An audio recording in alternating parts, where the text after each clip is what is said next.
પ્રાચીન સમયની વાત છે. તક્ષશિલાના ગુરુકુળમાં બે વિદ્યાર્થીઓ વચ્ચે જોરદાર ચર્ચા ચાલી રહી હતી. એક વિદ્યાર્થીએ કહ્યું, હું માનું છું કે પ્રતિભા જ સર્વશ્રેષ્ઠ છે. જો વ્યક્તિ બુદ્ધિશાળી હોય તો તેને કશાયની જરૂર નથી. ત્યારે બીજા વિદ્યાર્થીએ કહ્યું, ના મિત્ર, શિસ્ત પ્રતિભા કરતાં મહાન છે. ખાલી બુદ્ધિ હોવી પૂરતી નથી. બંને વચ્ચે દલીલો વધી ગઈ એટલે તેઓ આચાર્ય ચાણક્ય પાસે ગયા અને પૂછ્યું, આચાર્ય, અમારામાંથી કોણ સાચું છે? જીવનમાં સફળ થવા માટે બુદ્ધિ વધારે જરૂરી છે કે શિસ્ત? આ સાંભળીને આચાર્ય ચાણક્ય મંદ હસ્યા. તેમણે સીધો જવાબ આપવાને બદલે કહ્યું, તમારા પ્રશ્નનો જવાબ આપવા માટે હું તમને સોનપુરના એક યુવકની વાત સંભળાવું છું. ધ્યાનથી સાંભળજો. ભારતના ઉત્તરમાં વસેલા એક નાનકડા ગામનું નામ સોનપુર હતું. ગામ નાનું હતું પણ ત્યાંના લોકો મહેનતુ અને સરળ સ્વભાવના હતા. એ જ ગામમાં એક છોકરો રહેતો હતો, મોહન. મોહનનું દિલ ખૂબ સારું હતું. તે સૌની મદદ કરતો હતો અને સૌનું સન્માન કરતો હતો. પણ તેનામાં એક બહુ મોટી ખામી હતી, શિસ્તનો અભાવ. સવારે મોડે સુધી ઊંઘવું, ભણવાનો સમય ગમે ત્યારે બગાડી નાખવો, રમતમાં જ વધારે સમય વેડફવો અને જ્યારે કામ કરવાનું મન ન હોય ત્યારે તેને ટાળતા રહેવું, આ બધી તેની આદતો હતી. તેના માતાપિતા અવારનવાર કહેતા, મોહન, જો તું શિસ્ત નહીં શીખે તો જીવનમાં ક્યારેય સફળ નહીં થઈ શકે. ગામ લોકો પણ એવું જ કહેતા કે મોહનમાં બુદ્ધિ છે પણ શિસ્ત નથી. મોહન આ વાતોને મજાકમાં ઉડાવી દેતો. તે વિચારતો કે જીવનનો આનંદ ત્યારે જ છે જ્યારે આપણે આપણી મરજીથી જીવીએ. શિસ્તમાં તો બસ બંધન જ બંધન છે. પણ તેને એ ખબર નહોતી કે શિસ્તહીનતા ધીરે ધીરે જીવનની સૌથી મોટી બેડી બની જાય છે. ગામમાં એક વૃદ્ધ ગુરુજી રહેતા હતા, આચાર્ય હરિદાસ.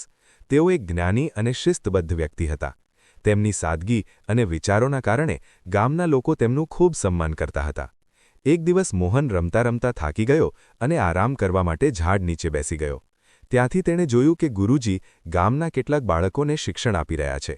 ગુરુજી કહી રહ્યા હતા, બાળકો, યાદ રાખો, શિસ્ત સૌથી મોટું બળ છે. તે માણસને મહાન બનાવે છે. મોહનના કાન સરવા થયા. તેણે મનોમન કહ્યું, શિસ્ત જ સૌથી મોટું બળ? શું ખરેખર શિસ્ત તાકાત, પૈસા અને બુદ્ધિ કરતાં પણ મોટું છે? વર્ગ પૂરો થયા પછી તે સીધો ગુરુજી પાસે ગયો અને બોલ્યો, ગુરુજી, શું ખરેખર શિસ્ત એટલું જરૂરી છે? શું શિસ્ત વગર માણસ સફળ ન થઈ શકે? ગુરુજી હસ્યા અને બોલ્યા, બેટા મોહન, આ સવાલનો જવાબ તને કાલે મળશે, પણ એક શરત છે. તારે કાલે સૂર્યોદય પહેલાં મારી પાસે આવવું પડશે. મોહને માથું હલાવ્યું અને કહ્યું, ઠીક છે ગુરુજી, હું આવીશ. બીજી સવારે કૂકડાનો અવાજ સંભળાયો. મોહન ગાઢ ઊંઘમાં હતો. તેનું મન થતું હતું કે તે ધાબળો ઓઢીને સૂતો રહે. પણ અચાનક ગુરુજીની વાત યાદ આવી, કાલે સૂર્યોદય પહેલાં આવવું. તે પથારીમાંથી ઉઠવા લાગ્યો. ફરી આળસે તેને ખેંચી લીધો. તેના મનમાં બે અવાજો હતા. પહેલો કહેતો હતો, સૂઈ જા, એક દિવસમાં શું ફેર પડે છે? બીજો કહેતો હતો, જો ગુરુજીને નિરાશ કર્યા તો તે તને જવાબ નહીં આપે. ઘણા સંઘર્ષ પછી મોહન ઊભો થયો. તે આંખો છોડતો ગુરુજી પાસે પહોંચ્યો. ગુરુજી પહેલાથી જ ઊભા હતા. તેમણે સ્મિત સાથે કહ્યું, સરસ, તો તે તારી પહેલી જીત મેળવી લીધી. આ જીત બહુ મોટી છે, કારણ કે માણસનો સૌથી મોટો દુશ્મન તેની આળસ છે. મોહને વિચાર્યું, ગુરુજી સાચું કહી રહ્યા છે. પથારી છોડવી એ જ સૌથી અઘરું કામ હતું. ગુરુજી મોહનને ગામ પાસેના ખેતરોમાં લઈ ગયા. સૂરજનો આછો પ્રકાશ ફેલાઈ રહ્યો હતો અને ખેડૂતો પોતપોતાના કામે લાગી ગયા હતા. કોઈએ બળદ જોડ્યા હતા, કોઈ હળ ચલાવી રહ્યું હતું, તો કોઈ બીજ વાવી રહ્યું હતું. ગુરુજીએ કહ્યું, જો મોહન, આ ખેડૂતો રોજ સૂર્યોદય પહેલાં ઉઠી જાય છે. ભલે ઠંડી હોય કે ગરમી, તેઓ સમયસર ખેતરમાં આવે છે, કારણ કે જો એક દિવસ પણ આળસ કરે તો આખા પાક પર અસર પડે છે. શિસ્ત જ તેમની સફળતાની ગેરંટી છે. મોહને ખેતરો તરફ જોયું. ખેડૂતો પરસેવે રેબઝેબ હતા, પણ તેમના ચહેરા પર સંતોષ હતો. ગુરુજીએ કહ્યું, બેટા, આ જ શિસ્ત છે. શિસ્તનો અર્થ છે પોતાના કામને યોગ્ય સમયે પૂરી નિષ્ઠાથી કરવું. જે માણસ આવું કરે છે તે ક્યારેય નિષ્ફળ નથી જતો. તે દિવસથી મોહને પોતાની આદતો બદલવાનું શરૂ કર્યું. તે રોજ સૂર્યોદય પહેલાં ઉઠવા લાગ્યો, ભણવાનો સમય નક્કી કરી લીધો, રમત અને અભ્યાસ વચ્ચે સંતુલન બનાવતા શીખ્યો, ખાવા પીવા અને સૂવાનો સમય નક્કી કરી લીધો. શરૂઆતમાં તેને ઘણી મુશ્કેલીઓ પડી. ક્યારેક ઊંઘ ખેંચી લેતી તો ક્યારેક મિત્રો મજાક ઉડાવતા. અરે મોહન, તું ઘરડો થઈ ગયો છે કે શું? હંમેશા ટાઈમ કરતો રહે છે. મોહનને ક્યારેક ગુસ્સો આવતો, ક્યારેક મન થતું બધું છોડી દે, પણ ગુરુજીની વાત તેને યાદ રહેતી. શિસ્તનો અર્થ છે મુશ્કેલીઓ પર જીત. જો તમે તમારી જાતને હરાવી દેશો તો દુનિયાની કોઈ તાકાત તમને હરાવી નહીં શકે. સમય વીતતો ગયો. મોહનનું મન ઘણીવાર વિચલિત થયું. ક્યારેક તેને રમવાનો મોહ ખેંચતો, ક્યારેક મિત્રો સાથે મોડે સુધી જાગવાનું મન થતું, પણ ધીરે ધીરે તેણે પોતાની જાત પર નિયંત્રણ કરતા શીખી લીધું. તેણે અનુભવ્યું કે શિસ્ત કોઈ એક દિવસનું કામ નથી, પણ એક આદત છે. ગુરુજી હંમેશા કહેતા, બેટા, નદીનો પ્રવાહ જો રોજ પથ્થર સાથે ટકરાય તો પથ્થરમાં પણ કાણું પાડી દે. શિસ્ત પણ એવું જ છે. રોજ થોડું થોડું કરવાથી મોટામાં મોટા કામ પૂરા થઈ જાય છે. મોહને આ વાત દિલમાં ઉતારી લીધી. થોડા વર્ષો પછી એ જ મોહન, જેને લોકો આળસુ કહેતા હતા, એ ગામનો સૌથી વિદ્વાન અને શિસ્તબદ્ધ યુવક બની ગયો. તેણે શિક્ષણ પૂરું કર્યું અને ગામના બાળકોને ભણાવવાનું શરૂ કર્યું.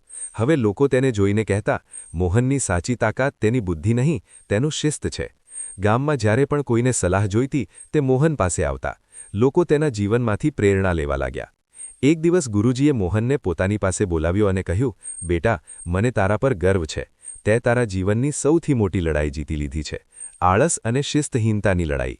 યાદ રાખજે, શિસ્ત કમજોર માણસને અસાધારણ બનાવી દે છે.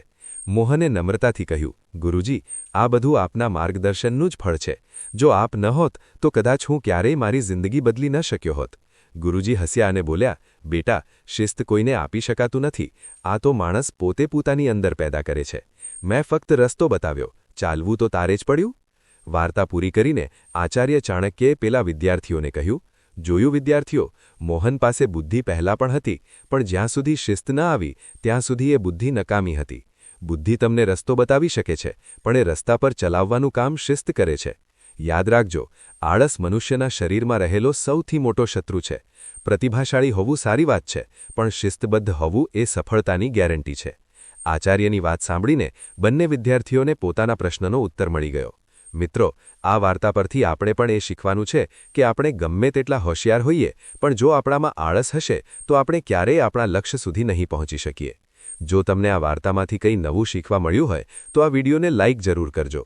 કોમેન્ટમાં જણાવો કે તમે તમારા જીવનમાં શિસ્ત લાવવા માટે કઈ આદત બદલશો. અને હા, આ વિડીયો તમારા એવા મિત્રો સાથે શેર કરો જેને આ સાંભળવાની સૌથી વધારે જરૂર છે. ધન્યવાદ.